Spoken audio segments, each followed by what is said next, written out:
You called for me, my lord?" "No, Carlton, I didn't," Marcello said.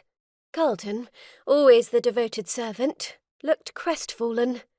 Obviously he possessed acute hearing that traversed the normal limitations of space. He hadn't been in the parlour when we were discussing him. "However," Marcello continued, "I was about to call you. As usual, you anticipated my needs perfectly." Marcello and Carlton were friends, much more so than was common for master and servant. A childhood of watching his father be demanding of the staff, and harsh to a point that neared cruelty, was enough to form a bond between the boy and servants. They were all victims of Marcello's father. Carlton smiled gently. "Yes, my lord." In 3 quick strides that defied his age, Mordecai was next to the butler.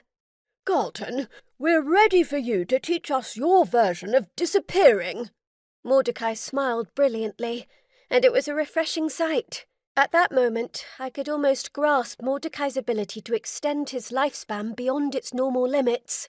It seemed that enthusiasm for life was at the essence of the secret to immortality. When you appreciated life fully, you were rewarded with more, or something like that. Yet, shouldn't it make a difference how long life was achieved? Shouldn't it matter that Count Washur and Mervella stole life from others in order to live longer? It should. Wickedness shouldn't be rewarded. But it was. At least that's how it seemed.